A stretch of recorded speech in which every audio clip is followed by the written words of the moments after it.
Using productivity techniques have changed my life, but when I first started using them, I saw virtually no benefit. And one of the most popular techniques, eating the frog, failed me the most. At first, I was motivated to eat this nasty frog, to do the hardest thing first thing in the morning, which is what the principle teaches. But after weeks of waking up early and trying to do the hardest thing first, I failed. My grades plummeted, my productivity went down, and eating the frog just provided me no benefit. Was this technique wrong? Why is it so popular? And what's the difference between venomous and poisonous? If it's venomous, right, it can bite you. No problem. Love it. But if it's poisonous, ooh, you gotta be careful there. Okay, I'm feeling a little bit, poorly, a little sick here. Maybe those croc bites weren't the right. I was using the method completely wrong. When I used it right, I saw the best grades that I ever achieved in my entire life, scoring in the top 3% of medical students across America. I launched a YouTube channel that changed my life, and I was able to accomplish more in a day than ever before. And over the many years of perfecting this, I've established the must-follow principles for the Eat the Frog technique, the golden rules. In this video, I'll give you 7 tips to level up the Eat the Frog technique.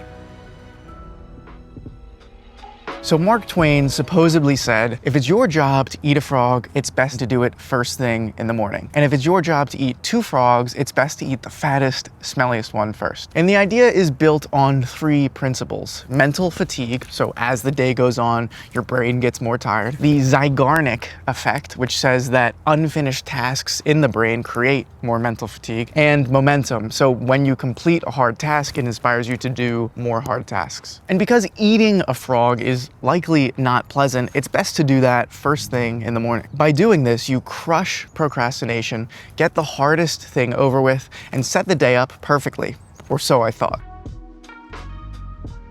So let's improve it. Let's start with number 1, find your peak hours. The first way I improved it was personalizing it. We all operate on different chronotypes or different optimal wake and sleep times, which means our brain is awake at different times in the day, which means our work is optimal at different times in the day. So one study looked at 50 morning and night people and tested them with an exam at various times in the day using something called the Stroop test. And all the Stroop test is it will list out essentially the word red, but then the color of that word red might be green or pink. And what you have to identify is a ton of these words and which kind of meaning of the word and color of the word don't match up. So the people that can identify more of those in a shorter period of time have better focus theoretically during this time and have better cognition during this time. Now, amazingly, the test revealed that morning people taking the test at night and night people taking the test at the morning scored about 20 to 30% worse than at their optimal time. So optimizing the time you eat the frog can improve your performance by up to 20 to 30%.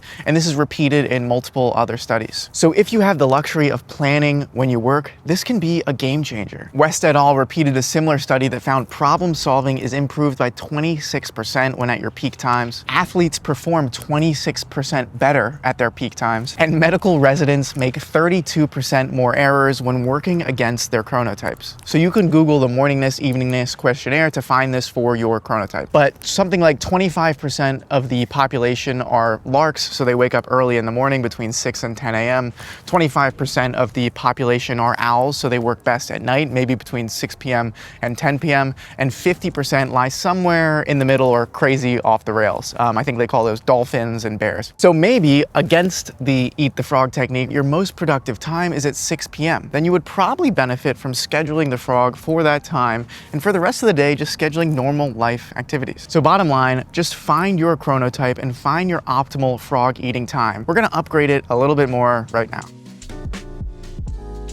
So before you go eating frog crazy, not only are there optimal times for when to eat the frog, there are optimal times to eat different kinds of frogs. Optimal times to do different types of work, creative versus analytical. So these 2 guys, Wills and Zacks, actually looked at people and their optimal time based on their circadian rhythm and chronotype. So they found people solved their analytical problems, so this is like math problems, editing a paper, something like that, optimally at their peak time, what we just discussed. But they found that they solved creative creativity problems 20% better at their off-peak times. And the theory behind this is that at peak time, so depending when your peak time is, your brain has the highest cognitive control. But that might not be so good. It might be a little bit too restrictive for when you're doing more creative tasks. And this was perfect for me because I realized when I was doing it, sometimes I was able to easily eat the frog and sometimes not. Well, the reason that was for me was because I had creativity frogs sometimes scheduled first thing in the morning. And I'm a lark, I'm a morning person. That's why I'm recording this right now. So it was best for me to do the analytical tasks first thing in the morning and the creative tasks later in the day. So bottom line, plan creative tasks like Torricelli or Vincent van Gogh for off-peak times. And plan analytical frogs like Mark Zuckerfrog or Henry Frog, inventor of the model toad. Okay, I'm done, for your peak times. Okay, so we have our peak time. We know which type of work to do during that peak time and which type of work to not do during our peak time. How do we actually work inside of this peak time? To do this, I wanted to take advantage of classical conditioning. And by optimizing this, now every time I sit down in my eat the frog environment, I know it's frog eating time. And as soon as I sit down there, my brain instantly associates that location with cuisser de grenouille. French people, how close was that? Cuisser de grenouille. This is from the Pavlov's dog experiment. Pavlov found if you put food in front of a dog, they generate saliva. If you put food in front of the dog and you ring a bell, they generate saliva. But then if you take away the food and you ring a bell, they generate saliva. That's because the dog's brain associates the bell with the food that's coming and it prepares for it. And that's exactly what we want to do with our work space. If you only do the hard work at the one location, every time you sit down there, as long as you associate it enough times with actually doing the work, or sitting down is like ringing the bell and your brain goes into super fire mode to work. So I don't mix work and play. And again, I don't think you necessarily need a home office. You just need a space that's focused on work and a space that's focused on sleep, relaxing, that kind of thing. As a bonus, I try to optimize my light and environment and air quality. Finally, leave your phone and anything distracting in any way away from you if possible. A UT Austin study looked at 548 students and had them use their phone in 3 different ways, either face down on the desk they were working at, in their pocket or in a backpack, or separated in a different room. And what they found is on the tests, people who had their phone in a different room performed 10% better than those that had their phone on the desk. Even having the phone in line of sight can decrease your performance by a letter grade. So bottom line, optimize your frog eating environment and stick to it. The more you stick to working hard, the easier it'll be to work hard in that location in the future. Next, we need to pick our frogs carefully. There's 3 things that are going on here. Number 1, these will make the biggest impact on our lives if we finish them. Number 2, this will stop us from procrastinating. And number 3, this will save us from Zeignek's law. I forget the name of it, but essentially saying that the bigger the task that we have in the future to do, the higher the mental burden it creates. Before I assign myself a frog for the day, I like to ask myself 2 questions. What activity would make the biggest difference if I finish? And what am I procrastinating about the most? If the frog isn't the answer to either one of those, then kill it. And then after I decide on the frog, I decide whether it's a creative frog and an analytical frog, and then I can slot it into those certain time spaces. But let's get even more specific about how we're gonna slot this into our work time so no frogs can ever escape us. We're gonna eat all the frogs. And what's the difference between frogs and toads? Another question no one will ever find the answer to. Bottom line, pick your frogs carefully based on what you'll procrastinate and which has the highest impact. Okay, so this tip actually had the highest change on my performance. Plan your frogs specifically and fragmentally. So research shows that pre-deciding your task for the next day approximately doubles your likelihood of actually doing that task, while making that decision early in the morning depletes your willpower to do that task. So usually what I do is I have a big running list of the most important tasks or frogs that I need to complete over a month. And then the week before, on a Sunday, after I go through all the steps we talked about before, I'll assign a frog to each day. And if that frog seems too big, I'll break it down into little tadpoles. I know it doesn't make sense, okay? But we're eating frog babies here, and it's much easier to eat frog babies than full frog daddies and mommies. For example, if you want to write a book, it's crazy difficult. That frog is like a T-Rex. If you just look at the thing first thing in the morning and it says write a book. However, if you break it into smaller ideas like come up with a title, brainstorm ideas, do some research, write the name of every chapter, outline 4 chapters, create sub-outlines for chapter 1, write chapter 1, it becomes much more manageable and it becomes much more likely to actually be done. Again, there's research behind this. So on Sunday night, I planned the frog for every single day, specifically, and if needed, fragmentally. Then the night before every single day, so Monday night, Tuesday night, Wednesday night, Thursday night, I'll write down on a Post-it the specific tasks of what I need to do the next day. And then I'll be able to wake up in the morning, see the first task, see the first frog, and just do it. And remember, I'm doing this based on my peak frog time. So my peak frog time for analytical work is 6 to 10 a.m. So I save that time against everything else. I try to have no meetings, no calls, if possible, no family life commitments during that time, and just do the analytical work. And then later in the day, I might schedule more of the creative work, like writing these videos or writing the first outline of another book or something like that. But I get very, very specific the night before or even the week before with specifically what the tasks are going to be. As a side note, make sure to just focus on the day at hand. William Osler says, live in day-tight compartments. So the night before, know what you want to do for that day. And then during that day, only focus on the tasks of that day. When you're comparing yourself to other people, it doesn't work. So instead, compare yourself to yourself from the day before. Are you doing higher quality work? Are you focusing better? Do you feel better? And if you do that every single day, by the end of a week, a month, a year, your life will be changed. So bottom line, break your frogs fragmentally into smaller tadpoles and then plan as specifically as possible when, how, and what you will be doing during a specific time block. Okay, the next tip, we're gonna talk about warming up the frog. Usually a low simmer, maybe, some salt. What do French people use? Oregano? Is that even French? Okay, we're good to know.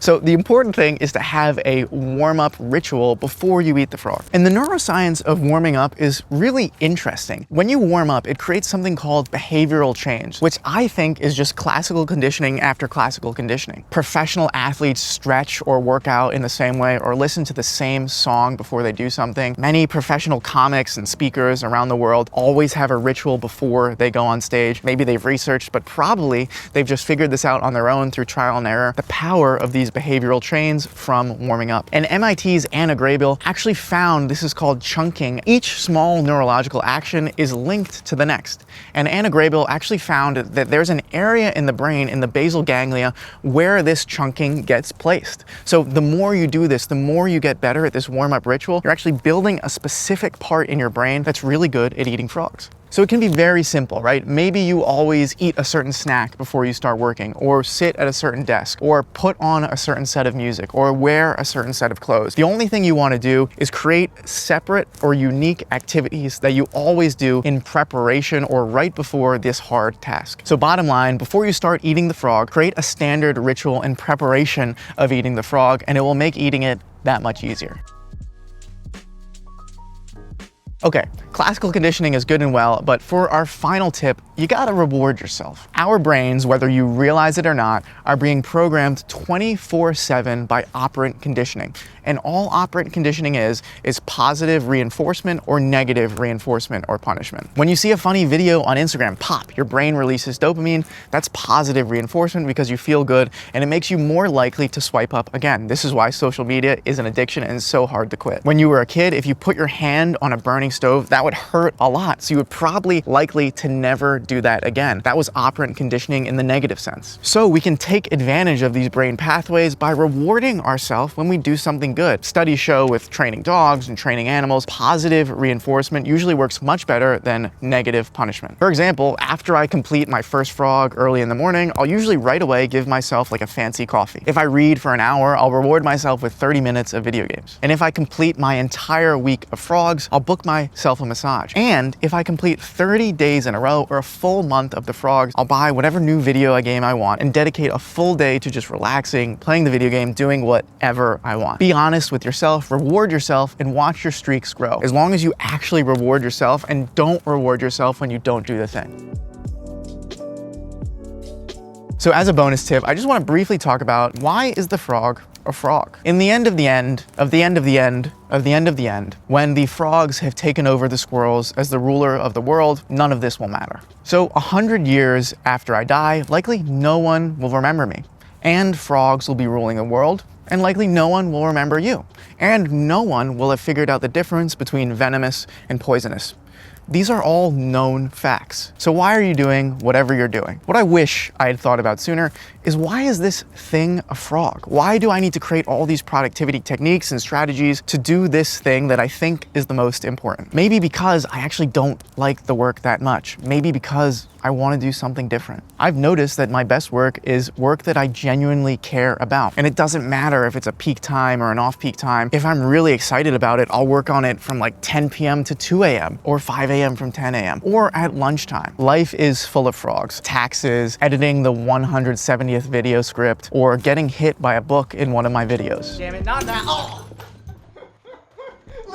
These techniques still matter and help me during those tasks that are important, and I know I'll procrastinate, but I know I need to get done. But when every single morning for 7 mornings in a row, 14 mornings in a row, 30 mornings in a row is a frog, maybe something isn't working. Maybe something isn't right. Okay, but you know what's frog free? And you'll never see any frogs ever, I promise, in my straight A student OS, where I cover all the different brain studying techniques and strategies beyond just Eat the Frog. I talk about the Pomodoro technique, exercise, mental health, sleeping properly, the best study techniques, the worst study techniques, and for the next, I don't know, let's say a week, for the next week, if you use the code NEWYEAR100 just for YouTube subscribers, I'll give you $100 off, which is 50% off the course. But I'm gonna limit it to just 100 of these codes, so check it out before they disappear.